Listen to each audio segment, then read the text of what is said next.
اهلا بيكم مع فيديو جديد تاني ومختلف مع كريم حسن. النهارده فيديو جديد تاني من قبل المحل. النهارده هنجرب نشوف مع بعض احسن فرايد تشيكن في المحل. يلا بينا نشوفهم واحد واحد. ونبتدي باول واحد معانا وهو هاف باف فاتح جديد في شارع المطاعم. جربته من فتره كده صغيره، جربت عنده البطاطس بالفراخ يعني، كانت حلوه جدا. فنجرب بقى البرجر تقيل كده يعني، شكله محمد. هو برجر فرايد تشيكن طبعا، قلنا نشوف احسن فرايد تشيكن في المحل. لا شكله رهيب. هو سويت اند تشيلي صوص، فلا شكله رهيب قوي. مش عارف اوريكم ازاي، بس هو يعني هو جريمه انا متفائل بيه قوي. بصوا في هالوبينو، فرايد هالوبينو سويت اند تشيلي، قطعه فراخ محترمه، قطعه تركي محترمه وبتاع. انا كنت عايز البس الجلافز بس هيعمل فوتو هيضايقكم، فنتوكل على الله كده. بس العيش شابوه من هنا للصبح. العيش مع كل الصوصات وكل ده تحمل من تحت، خامه العيش من فوق محترمه جدا جدا. لا السندوتش ده شكله هياخد شابوه عالي يعني. يلا بينا ندوق. بسم الله. السندوتش بقى ده جامد جدا. العيش انا عايز اقول لكم العيش حكايه، تركي حكايه، جبنه جامده جدا. الفرايد هالوبينو ده حوار سندوتش سبايسي كده وجامد. هي بس المشكله شويه اللي فيه، هي مش مشكله، هي حاجه حلوه ووحشه في نفس الوقت. صوص السويت اند تشيلي كتير جدا جدا جدا، لدرجه انه ابتدى يديك تمليحه شويه، ابتدى يملح سندوتش سيكه يعني. بس السندوتش جامد قوي يعني. بصراحه شابوه من هنا للصبح. لا سندوتش محترم، قطعتين فراخ محترمين قوي، والفراخ سميكه. شكله هيكسب معانا، فاللي جاي يحذر منه بقى. بينا على بعض. خش بقى لتاني واحد وهو الجوده. كان المركز الثاني في فيديو البرجر. هنشوف بقى يعمل معانا ايه. احنا جبنا من عنده سندوتش كده منزله جديد برضه سويت اند تشيلي صوص. انا بحب شويه الصوص سويت اند تشيلي. فهنطلع البرجر ونشوف. هو جايب 2 جرافز لوحدهم كده و2 كاتشب والسندوتش. التغليف بتاعهم من الفيديو اللي فات بتاع البرجر عاجبني قوي.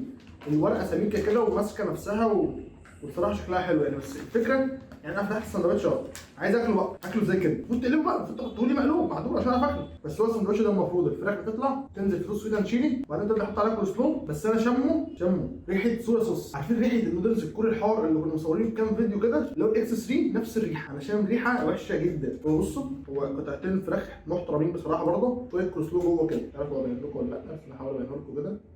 تمام ندوق بقى. انا خايف، انا قلقان من السندوتش شكله ما يحفزكش كده. بس ندوق. حتى الفراخ طرت من الصوص. يلا ندوق بسم الله. بقول لكم ايه، الكولسلو بتاعهم حوار. الكولسلو جامد جدا، لكن السندوتش وحش جدا. فراخ متحمره تقريبا في زيت قديم بقى لها 20 سنه، واخده طعم سمك من كتر ما الزيت وحش، مديها طعم سمك حرق كده وحش جدا. طعم وحش جدا. فراخ طعمها وحش قوي. في الصوص انا مش قادر احكم على الصوص من كتر ما الفراخ وحشه. فاهمني؟ يعني الفراخ وحشه فغطت على الصوص فخلى السندوتش وحش. لكن الكولسلو بتاعهم حلو قوي، وهو اللي مهدي المعادله شويه كده ومهدي الدنيا. بس له حلو. السندوتش مش حلو وما انصحكش تجربه. ممكن يكون حظي معاهم وحش. انا سمعت في الجوده كمان كتير حلو، بس يمكن يكون حظي معاهم وحش. لكن انا السندوتش اللي جاي النهارده ده مش احسن حاجه. يلا بينا مع بعض. نخش بقى بورلد برجر اللي كسب في فيديو البرجر. معنى ان هو كسب فيديو البرجر يبقى احسن واحد في فيديو فرايد تشيكن. مش شرط خالص يعني. فيلا بينا نجرب كده. شوف السندوتش شكله من جوه حلو. في فراخ، في تركي، وفي جبنه اهي. تمام. وفي من تحت خس غير مخلل. بس انا حاسس ان السندوتش ده هيطلع ناشف شويه لانه ما فيهوش شويه مايونيز وتحت. فندوق بسم الله. السندوتش ده بقى زي ما قلت لكم بالظبط، ناشف جدا. الفراخ يعني مش احسن حاجه. الفراخ احسن حاجه. طعمها مش ريدنج، مش قوي. وفي يعني هو السندوتش ميسي كده، مش فاهمين انتوا فاهمين. هو مش حلو، طري كده ومش يعقلش دماغ. العيش يعني حلو شويه. حته التركي اللي جوه صغيره قوي يعني، مش فاهم. صوص جبنه كده حبه محترمين، فايه مدلين على الوضع شويه. بس السندوتش انا حاسه مش طري، بس هو السندوتش طعمه حلو مش وحش يعني. مش هنشوف التقييم في الاخر. يلا بينا على بعض. يلا بينا على اللي بعده وهو زبن. جايب منديل وخبله وكيس منديل معطر 3 كاتشب والساندوتش بتاعه. زبن في ساندوتش البرجر ما كانش عاجبني قوي، كان ناشف كده وما كانش حلو، كان عامل زي ماك كده مش حلو. هو تقريبا العيش بتاع زبن باد بوي نفس العيش. الساندوتش ده محمل كده تقيل كده. وبصوا يعني من جوه بيبان ايه الخاص ده؟ الجواب بيبان من عنوانه يا جماعه. طري ازاي؟ شكله فيه صوصات وبتاع وتروق عليه يعني. واخد من تحت كده طبقه صوص طعمه تركي. السندوتش شكله متكلف يعني. تعالوا نجرب كده ونشوف. السندوتش ده طعمه حلو. السندوتش طري، فراخ حلوه. طعم الصوص بافلو اللي تحت ده صوص بافلو، فهو حراق شويه كده. هو حراق شويه صوص بافلو من تحت مع التركي مع الفراخ. طعم السندوتش كله على بعضه زي الفل.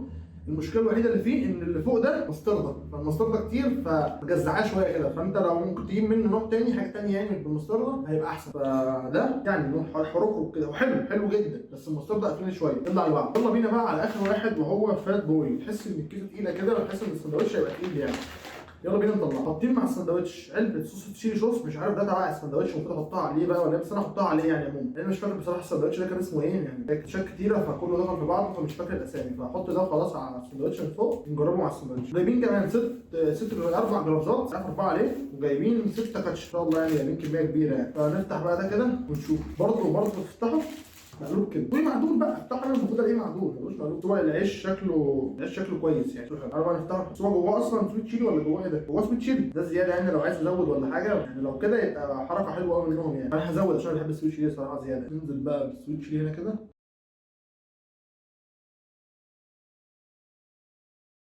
نقفل بقى. ملحوظه بس قبل ما ندوق، العيش شكله بايت تقريبا، مش بايت، هو شكله من الصبح ففرول شويه ونشف كده. يلا بينا ندوق بسم الله. السندوتش هنا بقى طعمه حلو قوي، طري، الصوصات جواه مغطيه على ان العيش قديم وناشف، فالصوصات مداريه شويه. طعم التركي بس ضعيف شويه فمش باين قوي، لكن اوفر اول السندوتش حلو. عامل ميكس كده بصل مع فلفل الوان كده، حطه فوق مع الصوص سويت شيلي، فعجبني جدا الميكس ده. كاوفر اول سندوتش حلو. بس تعالوا بقى نرتب في الاخر ونفكر كده ونشوف ونرجع لكم بالترتيب. يلا بينا. جينا لكم بقى بالترتيب النهائي لكل الحاجه. هاف اول واحد، بعديه فات بوي، بعديه زبان، بعديه وولد برجر. كتير الجوده قلنا عشان خاطر طعم الفراخ قلب على سمك وطعم وحش جدا والبتاع محروق، فهو كده الاخير. وولد الاخير عشان السندوتش ناشف، محتاج لسه شويه حاجات ايه تخليه جوسي كده وطري. والتركي حته صغيره، والتركي حته نص، حته قد ايه صغيره يعني، فمش احسن حاجه يعني. لكن زبان ليه التالت؟ حته المستردة الكتير اللي فوق السندوتش حلو، قلنا طعم التركي حلو. بافلو اللي تحت اللي حاطه ده حلو جدا، لكن حته المستردة الكتير دي يعني خلته وحش شويه. تمام. هنا بقى فات بوي الثاني عشان السويت اللي كان جايبه بره ده، قلنا عالج مشكله العيش، خلى السندوتش طري كده وفي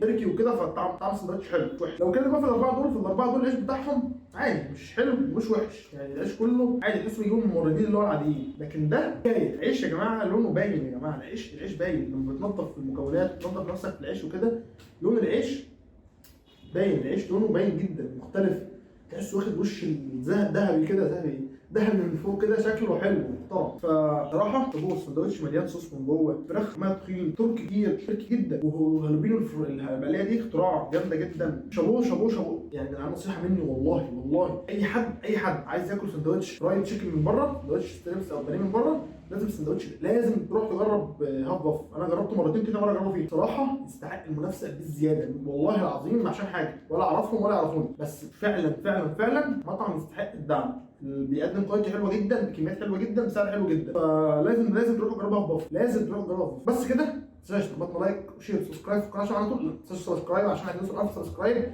قبل السنه الجديده. بس ويلا سلام.